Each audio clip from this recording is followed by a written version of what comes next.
event first started and we were kind of underway and Apple was introducing all this stuff, Riley and I kind of had this perception that our weekend show would be fairly short. Mm-hmm. I'm really not sure how that's going to turn out because I feel like as the last few days have kind of evolved, so have my thoughts about the show and the product. So I'm pretty sure that's how it's been for you too. Oh, 100%. Yeah.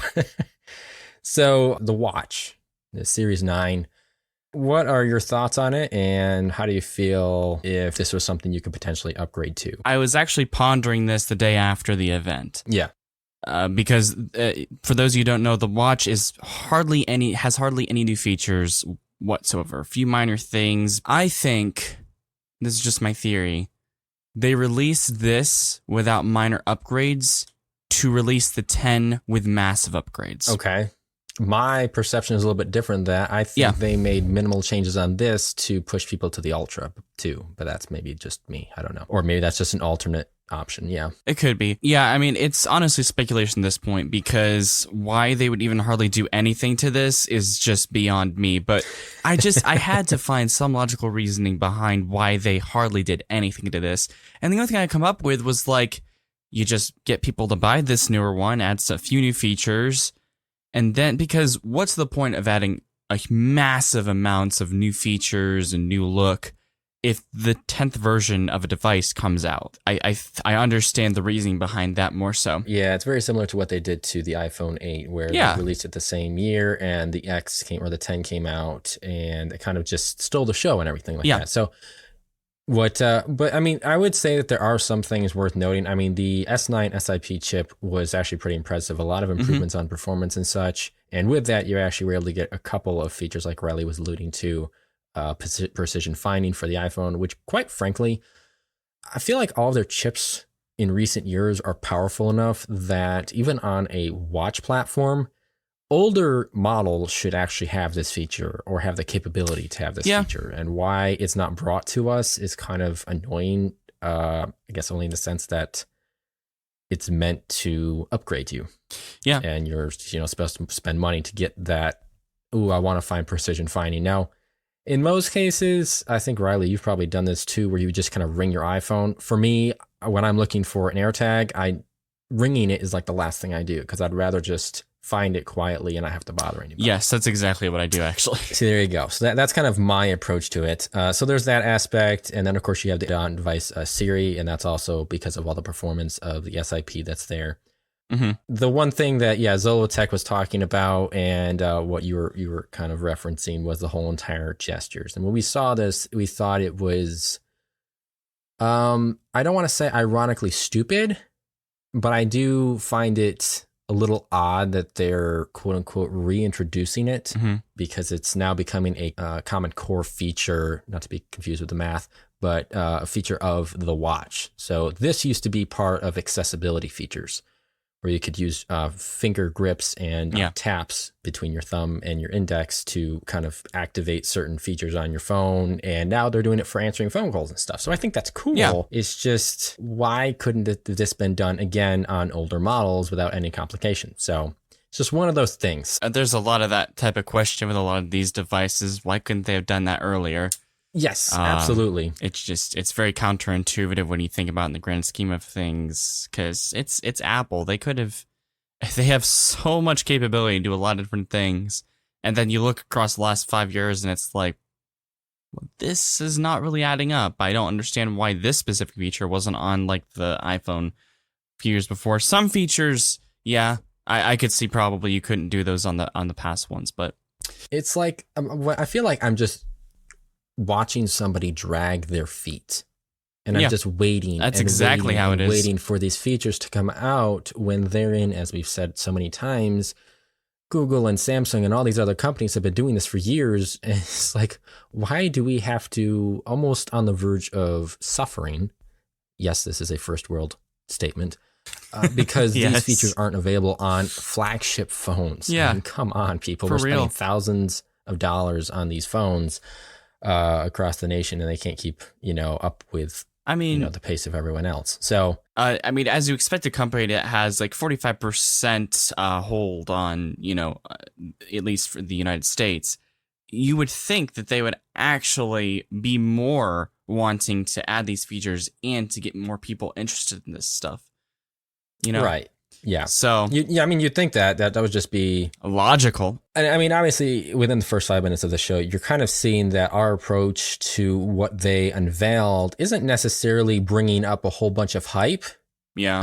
I mean, we're not going to con everything and say, oh, this was horrible, but we are going to be realistic about this and probably give our thoughts as to whether this is a worthy upgrade with the various products that were announced. In my opinion, it really just depends on what model you're on. So I would say if you're on anything older 5 than a 6. Oh, okay. I would say anything older than a 6. If you have a 6, I don't know if this is worth upgrading. That's kind of like a question mark right there. If you're a 7 or an 8, absolutely not. I don't even recommend it. No.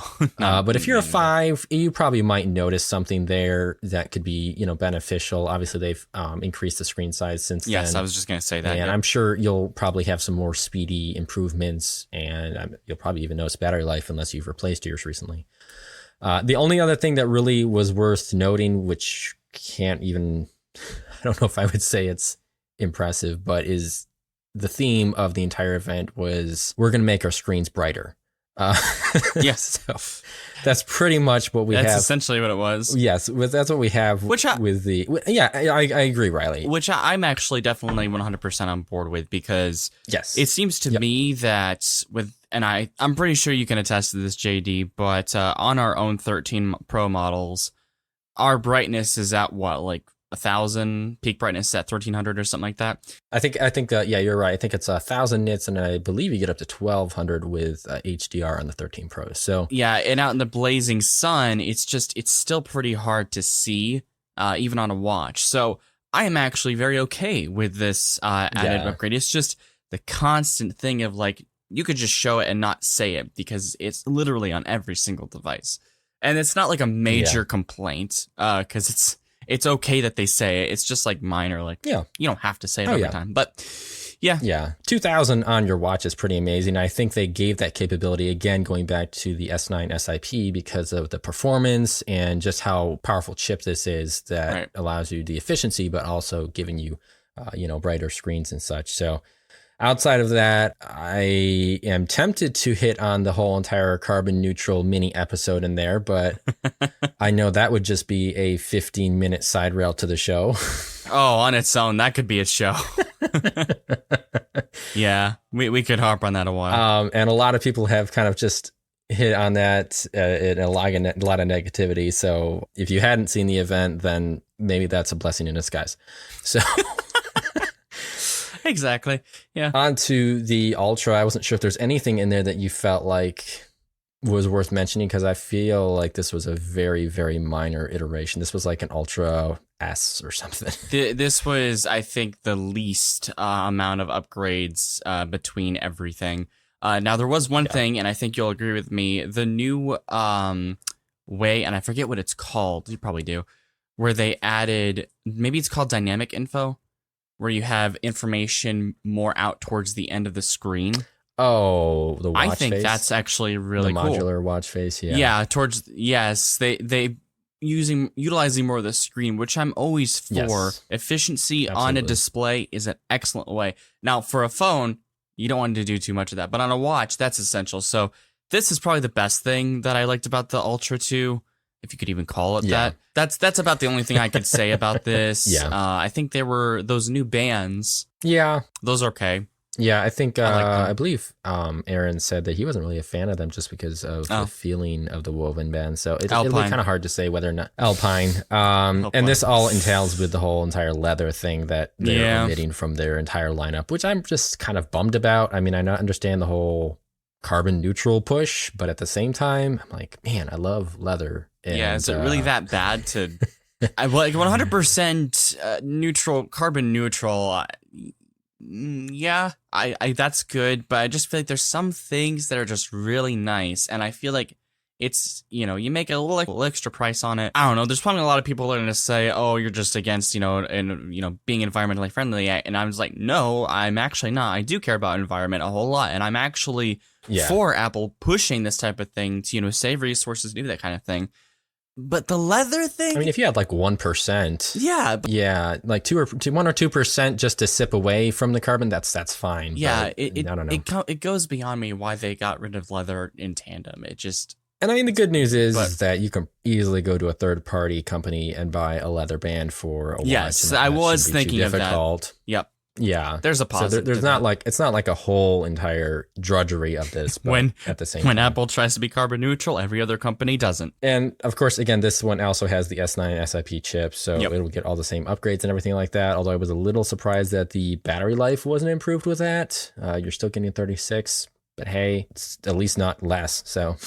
Yeah, and as a reminder, that's a plus. We kind of forgot this. Well, I did, at least. I don't know if you did. But if you do low power mode, you get 72 hours. Right. But on the base, normal usage is still 36, which, I mean, I feel like that's still a great battery. I have no problem with that. It just, I also think you could have added a little bit more battery life because it's a second Ultra, and there weren't a whole lot of additions to this model. So no, you could argue either way, but I mean, at the end of the day, it's just it's a solid battery life regardless. But oh yeah, I love the battery life in the Ultra. No complaints there. So on to iPhone 15. Pretty much everything that we've rumored was correct. I don't think we faulted on anything. Everything looks about the same as we expected. But actually seeing, and we'll get, JD will get to the Pros and Pro Max here in a bit, but just seeing how it looks, even just the base models, it looks really well defined, very smooth, the rounded edges at a very different, I guess you could say, aesthetic. It's just, it's very beautiful. I called it, and I actually kept this word for the Pro and Pro model, but sexy would be the best way to say it. The smooth edges really just give you that definition. As we rumored, these are with the dynamic islands. You're getting that. You're also getting the A16 Bionic, and obviously this does come with USB-C. And there's actually a new feature on these. In the camera, if you ever take just a base photo, it'll actually allow you to edit that into a portrait later. I kind of coined it as, legacy portrait mode. That's the way I perceive it, just because the data is kind of like in a legacy format. So you can go back and, convert it or bring it to life and choose and pick your depth. I just really thought that was nifty. So I agree, Riley. That was a really cool aspect to the whole entire photography department with the baselines. So yep, it really was. It's similar with cinematic mode, where you're able to kind of pick and choose which parts that the camera was focusing on in post-edit. Same thing here, and I'm actually all for this as well, because for one thing, it is good to have that option in case you forget that you were taking just a normal phone and you want to take a portrait. Really cool thing there. Other than that, I don't believe there was a whole lot of really anything. The battery's the same. There is obviously double peak brightness. And yeah, that's pretty much it for the Plus as well. They're both essentially the same, except the Plus has a bigger battery. And yeah, as far as my thoughts on the actual base models, I felt like they were a decent quote unquote upgrade, I suppose you could say. Yeah, that 48 megapixel, we weren't really sure if that was actually going to happen, because one, there was a rumor of the model was going to be delayed. And then there was another thought of, okay, were they just going to postpone the 48 megapixel to the 16th gen? So the fact that it's here, and I think some people have actually said it might be the same sensor that's in last year's 14 Pro. Not sure if that's entirely true, but so it's supposed to give you a lot more capability. And yeah, you're right on. We got a lot of these rumors correct, or at least they did. USB 2.0 really kind of stinks. I think you're only getting like maybe a half a gig potentially. Which I don't really know how that translates into real world usage, just because I use iCloud a lot. But if we were to, use this on a daily basis with our channel and recording stuff, it wouldn't even be an option. We wouldn't even buy it, because there's no use in recording all that data and then transferring it at ultra low speeds. So that's pretty much my recap on those models as well. Yeah. I love the frosted back. I thought that was amazing. Very smooth. Oh, yeah. I am so glad to be done with, and this is what we're going to see on the Pros as well. I'm so glad to be done with fingerprint tracking material on these models, because it is such a pain. I hate it on my 13 Pro. Love the phone itself, but the sides of my phone are just littered with fingerprints and everything like that. And yet on the back, it's just a flawless frosted finish. Yeah. I don't know if you any other closing thoughts on the 15s aside from that. I feel like they did a really nice job. Yeah. At the beginning, we were kind of seeing like, okay, there's hardly anything there. But as it was progressing, we did see some interesting differences that, it's basically the same as the 14. I mean, yes, but we're not going to sugarcoat it. There's going to be a lot of similarities to them, but there are some small noticeable things that make it feel different. And maybe that was Apple's goal on their part. But regardless, I think I might do this from now on. I'm going to give it a rating in terms of upgrading from the previous model. Okay. I will give it a 6.5 on out of 10 in terms of a good upgrade for them, just based on there are some changes, but not enough to really make it defined as a newest model, I think. And maybe I can go into this more in another video, but to me, it just seems like it's not all there, but it's not a bad upgrade, not like the watch. I'm actually going to try to maybe break this down a little bit. So would you say with that rating system, if it was below 5, it wouldn't be worth upgrading? If it was above 5, then it kind of depends on how close it is to 10. Because I feel like 6.5 is just like, it might be worth upgrading, but I wouldn't say it's like the best. I'll do this. 1, 2, 3, don't upgrade. 4, 5, 6, that's kind of up to personal decision. That really depends on where you are. 7, 8, 9, and 10, yes, I would. So if the 6, I would say it's a good upgrade, but it really just depends on what phone you have. If this was like an 8, 7, 8, 9, or 10, and you have a 14, I would say yes, upgrade, because it's way more incredible than I could have ever thought. And the watch, I will give it a 2.5.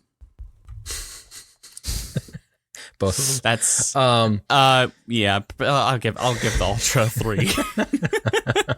Sure, why not? I mean, if you're upgrading from the original Ultra, I don't know what you're really going to get, but that's really the whole point. Is like, where are you going to sit on this when it comes time to upgrade? So as far as the 15s go, it's really based on what models you have. And it's also based on the price too, because we could easily say like next year's 16 Ultra is like a 9. But at the same time, if you're not the one to spend like, I don't know what we're imagining here, but maybe $1,200 or $1,300, then it may not be worth it to you. So that kind of has to factor into you, the listener, understanding where you want to be and what you want to upgrade. So maybe you'd be looking at the 15s and, kind of reflecting what we would grade it at. So, but on to the star of the show would be the 15 Pro and Pro Max. I think we'll go with the internal first, and that's going to be the A17 Pro. And that just comes off the tongue nice and smooth. I was never necessarily a fan of the whole entire bionic aspect to the chipsets. It made it sound coolish, but it wasn't like impressive. So the Pro is just top of the line, kind of how I perceive it, versus, well, what's a Bionic or the Bionic X or whatever it was for the iPads? I can't even remember what they had back in the day before the M series came out. But I can't remember. Obviously, like we said, it's on the 3nm chip fabrications. And with that, they throw in the USB controller chip. Now, here's where the irritation hits me. Okay. We were hoping for Thunderbolt, and sadly, we didn't get it. So the USB controller is a USB 3.0 controller, which means you're getting about 10 gigabits per second. It is an upgrade, absolutely. Not gonna discredit that. But like I said, it's not the Thunderbolt that we were hoping for with maybe 30, 40, or even just 20 gigabits per second. So that was a bit of a bummer for me. And maybe that's something they're going to hold out for on the Ultra next year. Could be. That's rumored to come. Maybe we don't know. That's sort of just me hoping. We'll have to wait and see. Me too. But outside of that, I'm not going to go through all of how many chips and transistors or whatever that they have inside, because that's just a non-entity at this point. Because you can watch the recap. You can watch the recap, and on top of that, I don't really know if it would reflect anything in the end game, because these chips are always going to be like the best that they have. And on top of that, they're pretty much class leading, even when it comes to Androids with their Snapdragon. So there's that to it. And to actually close out with the A17 Pro, I'm actually going to leave it to Riley on this, because we were really pretty amazed by the gaming, but I know you are big into gaming as well. So I'm not sure if you had any major thoughts on that. Yeah, so because of the Pro, there's a lot more graphics capabilities and processing performance when it comes to larger games. Ray tracing, I I honestly didn't think Apple was going to do this, but they did. And it's not amazing ray tracing. No. But it's still pretty good for a phone. And the games that they actually referenced here was Resident Evil 4 Remake and Resident Evil Village, which I've watched both of those gameplays. I played Resident Evil 4 a bit. I'm a big fan of RE. So it was really cool to see. And there was someone in the comments that was like, we really can't tell if this is going to be that great. It's all glass and mirrors right now. Apple could just be putting this on for show. To me, that's a fair assertion. I'll give it that. Based on the videos we see, Apple tends to oversell something. We've seen that in the past, so it's kind of hard to tell. But regardless, this is still pretty cool that you're able to play these games, and that includes better ray tracing on Genshin Impact. We referenced that with the OnePlus 11. There were 1,000 of those made, for that style. And there was one other game, and I can't remember what it was. I think it was Assassin's Creed. Yes, that was it. It was Assassin's Creed. I've never really played any of those. One of my friends loves that game. He's played like every one of them on like the hardest difficulty pretty much. But the gaming aspect, they said actually a couple years, actually it was last year, I think, they were really going to work on the gaming aspect of their phones, of their iPads and stuff. And I feel like they came through pretty well. They're really honing in on it with the Pro chip here, so I have really nothing necessarily bad to say. We'll just have to see when videos come out regarding the gaming aspect of this. How well it performs, how well it performs, how well it actually looks in regards to what they've stated in terms of ray tracing, speed, and performance. So because here's the problem with that is that when you try to introduce gaming improvements, I feel like it's difficult to demonstrate it because you kind of look at the renders that they do with the demo. Yeah. And you feel like it's aggressively exaggerated with the difference of what they had before or what competitors had and what they have now. Right. That's kind of where I came from. And I'm just like, well, that's great, but I'm kind of going to still keep my feet on the floor here because I want to wait and find out how good this actually is and how people respond with their own personal gaming experience on these iPhones, because it's just... and that's kind of something that we always try to approach here, especially here on the channel, trying to give that balanced perspective and not overhype something just because an hour of an Apple event just blew us away, quote unquote, which it really didn't this time. But not so much. No. But in either case, we'll move on to the actual material of it all. And this is really where I feel like I was at the highest point of this show. Or the event was titanium. I've been waiting for this because they were expecting this to be on the Ultra next year. They brought it this year, and I'm so relieved because I think what it comes down to, I believe the strength isn't going to be necessarily too much different than stainless steel. Yeah. It's more so that it has the best strength to weight ratio.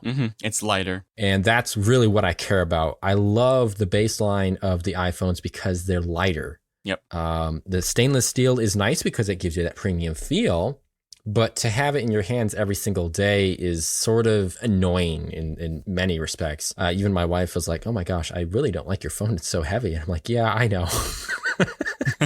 Now that is no longer the case because they have this titanium. I don't know if they actually call it aerospace grade because they were kind of bragging about how it's the same type of material that's used on the lunar rover or something like that on the moon? Yeah, something like that, yeah. So I think somewhere it's actually like grade 5 titanium. That's what's there. And then they kind of went in on how they embedded it with, various colors and stuff like that. I love the blue. Absolutely love the blue. Fabulous color, and all of them have really nice matte finishes, but it's not like a cheap matte. It's very professional. Luxurious. Yes. This is what I would actually define as being sexy. Again, those round corners, they really bring out immersive elegance. I think that's like the best 2 words I can say. And I wish I could at least hold one in my hand, but I obviously don't. But, JD, you might test one out. But I don't have much to say other than it's very beautiful. It's very premium look, and I'm sure it feels great to hold in your hand. Yeah, it really does. It's a very nice appearance, and I don't know if I could actually put it into words or even attempt to like Riley did, but I am looking forward to trying it out when I have the chance. And I think the one thing that I'm really appreciative of is the fact that they did, with the Pros, they did upgrade the titanium And like we did mention in our last newscast episode, it was only the Pro Max that was going to see that $100 increase. So you do get titanium on the 15 Pro, and yet the price stays the same. So that's really great to have. It's amazing. Here's the thing. Mm-hmm. I think if you are on any sort of Max model, this would probably be an amazing upgrade because yes, many of the reasons why I don't upgrade to a Max is because of the weight, because of the stainless steel. Now I feel like a Pro Max with titanium, yep, I could be wrong and I haven't checked the specs, may weigh the same as like a 14 Pro. Could, yeah, I don't doubt that. So the 14 Pro comes in at 7.27 ounces. The 14 Pro Max comes in at 8.47 ounces. Dang, okay. The 15 Pro Max comes in at 7.81 ounces. So it's not as aggressive. I mean, it's still heavy. Yeah, it's still, yeah. It's still there, but it, like I said, it is actually close. It's getting closer to the 14 Pro. So it's hard to say. Looking at the specs now, I'm like, well, that's actually still a little bit heavier than my phone right now, but at least it's rightfully so because it has a larger screen, larger body, chassis. Now, the 15 Pro is 6.6, about 6.5, which for the iPhone 14 base is 6.07 ounces, and then the 14 Plus is 7.16 ounces. Mm-hmm. So now the 15 Pro is lighter than the 14 Plus. That's crazy. How about that? So that's really where I was impressed by. Believe it or not, a lot of older people have the Pro Max, and it's because of the bigger screen. You'd be surprised. No, I'm not. It was actually kind of funny because my mother-in-law, her sister actually owns a Pro Max. And I was like looking at her, I'm thinking, why do you have such a huge phone? She's like, it's just because I need a bigger screen to see stuff. I'm just getting to that age where sight is important and I can't have a small screen.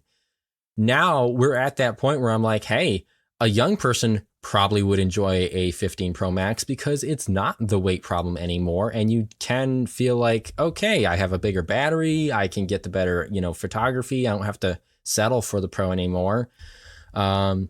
At the same time, it will take a hit on your bank account. So, yeah, I think you make a good point. I think they're definitely trying to get people to really see the possibilities with the Pro Max because before, you're right, there were a lot of major issues. And I think that's why people were kind of hesitant to get the Pro Max, not just because of the price, but because of the weight and a few other factors. Yeah. Now, I feel like they're really they're doing their best to, and this is marketing, and this is a really great way of doing it, bringing in more features that give people a reason to actually buy your product. Yeah. It's a really great way of doing it. And I think with the Pro Max, they've done it. I've never wanted to get a Pro Max so bad. I've never wanted to get a Pro Max. Well, it's fair when you're talking about like your wallet. I understand that. But it's like, if I had the money, I would drop it right now on this. Just because it's a great device. With that titanium, you're getting a lighter weight. So, I don't know. I really think they've done a really great job here of introducing a better functional device. Well, not functional, but a better device in tandem for users. And you're right. I agree. For younger users as well, because a lot of young people that I see tend to have just the Pro. Yeah. Well, I mean, it's kind of funny. It's kind of funny because a lot of people that I know will always say, oh, you got to get the Pro Max. You got to get the Pro Max. You got to get the bigger screen and the bigger battery. And I'm like, yeah, that's great and all, but I'm not a fan of that weight, and I don't want to have to pay extra just to have more weight. So give me a better reason. Yeah, it's not absolutely. Give me a better reason. Yeah, it's not like a whole, follow the crowd sort of thing because everyone's going to say because it's bigger, it's better. That's not necessarily true. Maybe in battery and possibly in camera, but in terms of like full on all specs, no. But this one, yes, I will give you that. It does really do it well. It does really do its service. And they also did upgrade the internals as far as like the aluminum chassis inside of the Pro series, as well as how the back is put on. I think this is the first time I've ever heard them say it's more repairable. I don't think Apple has ever emphasized that. To touch on that. Yeah. Very surprised that they even mentioned it. Extremely. But aside from that, we had the action button, and we knew it was coming. Not necessarily was super hyped for it, but I'm glad it's here because they didn't pull a OnePlus 10 here. They didn't just omit it. They actually gave you a better way to, interact with the phone while still holding on to that classic feature. Yes. Yep. So now you're able to actually add more of like the accessibility, the shortcuts, cameras, flashlight, I think even voice memos on there. And so it's really beneficial to the user. And at the same time, you can just still silence it and, move. And I think, who was it that said this? I'm not sure if it was, I can't remember if it was Pocket Now Daily or Mr. Who's the Boss, but one of them said how the majority of us leave it on silent anyway. That's right. The same thing with me. I leave it on silent 90% of the time, and I think it's very rare that I pull it off of silent. So yeah, me too. The fact that it's there means that you don't lose out on it for those who do use it all the time. You just gain more features. So I'm not really sure if you had any, I'm going to let you interject there, if you had any added input on that specific feature, but I definitely loved it. No, not really. I do agree with you. It really is a great feature to have. A lot more options, a lot more capabilities. Nothing really be taken away here. And one thing that one of the announcers, I don't know who it was, they said you actually had to press and hold it to turn off silent mode. So it's not like you accidentally hit it and it turns off, because that would be annoying. Yeah. But they actually took into consideration, okay, if we add this button, we're going to have to make some sort of barrier to make sure that doesn't get accidentally hit. So good part on Apple there. These are the kind of things that I enjoy. It's the little additions that really make a product well. We've said that multiple times, but I mean, that's just how it is. And I think this button kind of shows that essence in tandem. So yeah, action button, I really have no qualms with. It's a really good part in this phone. Yeah, absolutely. We'll probably close out with photography. Yes. Photography was pretty unexpected in certain ways and a little underwhelming in others. Mm-hmm. We did gain an upgraded telephoto, but you really can't technically define it as a periscope zoom lens. No. Because the way they integrated it was a little surprising. I was like, wow, they went about with this sort of beaming off of the reflector back and forth to give you a better zoom. Very interesting. Which makes sense because you only get about 2 more on the zoom level. So with the 13 Pros, and I believe it's still on the 14 Pros as well, it's like 3x. Now you get up to 5x. Yeah. Which isn't really anything super amazing. I mean, it's nice to be closer, and I'm sure there's probably more clarity to it. But when you're competing it against the Samsung powerhouses, you're getting like 10x. So not really sure if it's worth the $100 increase price that you're getting with the Pro Max, but it's there. It's a step in the right direction, at the very least. Yeah, it's a step in the right direction, and I can't really harp on them for that. All I'm saying is I just wish it was more, and it's kind of, once again, one of those things where I feel like they're just dragging their feet. I'm like, can you just go all out? Yes. Yep. The problem is if they go all out, they put $100 extra on this, they're probably going to put like $500 if they actually do go to where the consumer would want it. And I'm just like, well, how is Samsung achieving this? And it's like fairly the same price, even less if you count trade-ins. So yeah, but it's kind of funny because when they had on the splash screen for all the new features that they threw was they actually included the dynamic island. I was like, I don't even know how in the world you keep that on there, but okay. I guess it's still new enough that they have to remind people of that. Yeah. But we digress. In other parts of the photography, this was actually pretty cool as far as the video aspect. So you can actually, which Riley and I were amazed at, you can actually record the video and have instant data transfer to an external storage. Yes. Really good. That was actually pretty impressive. I wasn't really expecting that, and I really didn't even think about it. And I'm sure at some point in time, I probably would have when and if we use a Pro iPhone for a secondary camera on recording. Yeah. But yeah, what were your additional thoughts?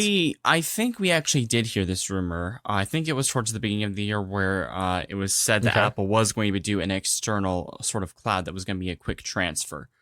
Okay. But I was still surprised by it because I figured this would have been on the Ultra, actually. So it's pretty solid, and yeah, Honestly, editing for photographers is going to be, and videographers is going to be much, much fluid and much easier with this addition. So, because you even saw them plug in the iPhone while they were taking photos, and it was like hooked up right to a MacBook, and you could like almost do instant editing. So that was a really cool aspect to the whole entire process as well. Super high resolution photos. I think it's just another layer of improvement year over year when it comes to photography improvements. So can't say it's anything wow. It's better. It's not the best. It's better because they'll always say, this is the best iPhone we've made yet. This is the best, photographer or photo they say sensor that or whatever. Every year. So obviously, I'm not sure if they said that this year. I do know they said it last year. So yeah, but yeah, and to actually cap it off with the video, they do now offer spatial video, which doesn't really impress anybody now, but it will later. They're basically using the two sensors to, I think it's the main and the ultra wide, if I'm not mistaken, to capture spatial video data so you can watch it on a Vision Pro. Yeah, pretty wild. It is wild, yeah. So we can't really contemplate or comprehend how well this is going to be. Mm-hmm. At this point in time, many people have to just assume that it's a gimmick, and I can see why, rightfully so. Yeah. Because we don't really have any understanding of Vision Pro on a in-person basis. It's more of just this has been introduced in the past event, and now we're kind of just waiting for it to hit the mainstream reviewers and such and go from there. So, but it's cool because they're thinking ahead, and that kind of gives you encouragement because you're like, okay, they're really going forward with, this AR VR headset, and it's something that we're going to see a lot more advancements come. And they're linking their other devices with it too to support it and have some features that make it more prominent and for the masses. Although, again, I will reiterate, $3,500 is not for the masses. So, nope, not at all. We will not go down that rabbit hole. But I will give my rating for this. Surprisingly, I'm actually gonna say for the Pro, I will give it a 7. Okay. I know you and I have kind of harped on it a lot and stated we're not going to buy this. Yeah. I'm not going to buy it, mainly not because this is a bad phone. It's just because I still have to do my plan for my own phone for 6 months. But if there was anything slightly less than what it is now, I probably would have given it like a 6.5. And then for the Pro Max, I'll give it the same thing, a 7, just because, I'll give it a 7.5 because you are getting a few more additions on that one. So yes, I would say, and again, I don't have experience for the 14 and the 15, so I can't speak for everyone. I will say, however, based on what I've seen with this particular model, I personally would recommend this if you are on the 14 Pro. But maybe you'll disagree, JD, which is, everyone's kind of different in how they view this, but just to kind of end out, what would you rate these? What would I rate them? Yeah, the Pro and Pro Max. I am a little bit more of an underwhelming rater, so I would probably give the Pro a 6.5 and the Pro Max a 7. That's fair. That's kind of where I'm at. It's kind of hard to say. So just because, and I think the other aspect to that as well is that I tend to test out more phones nowadays. That's fair. I kind of have a broader complexion of what's out there. So this is kind of not as impressive as I've seen, but it's still there, and it's a good offering for the consumer in most respects. So this would now transition us to the horizon of the next Google event, and I am, for one, actually more excited about that, as I've said before. Oh yeah, and I can't wait for that one. There may be a little bit of a hype level to it. Maybe some that shouldn't be there, but we'll wait and see how that looks. Just because even with the titanium and all that goes on with the 15 Pros, the Pixels really do give me a lot to hope for, and kind of something that makes you wonder what can they do that would push Apple to the next level of, okay, I don't think we're doing enough anymore. Exactly. So, yeah. Kind of like I said before, I'm always more intrigued by the Pixels just because they always have a lot more, not necessarily gimmicks, but just a lot more things to be excited for than Apple. not saying Apple's never like amazing when you see certain specs, but it's just like no. With Pixel, they do leak a lot, but when you actually see it, it's just incredible. I've always loved for the last 5 or 6 years what they've put out there. So yeah, they do deliver. I mean, obviously they've had their low points with like the Pixel 4 or whatever, but they've definitely evolved and they've gotten better. And they really do bring things home and make it a more realistic experience. And it's not always just about the hype. Plus, they have an in-person events, which always makes it more. Yes, makes it like 30% better. Yes, which was actually funny because I read some articles online, and one of them was like, "I love Apple's events because they're pre-recorded, and you don't have to worry about any of something going wrong." Or I'm like, but then you take away from the personality of the show. You take away from like, making it. I think I've said that before, but making it memorable. Right. So I don't know how anybody could actually like pre-recorded, but evidently there's some people out there. So if that's you, that's you. I'm not here to call you out, but at the same time, that's what I prefer. I prefer me too. Live. So, but that will close out this week's episode of Debatable. Had quite a few things to debate for sure. But this is JD and Riley, and we will catch you guys in the next one. Peace out.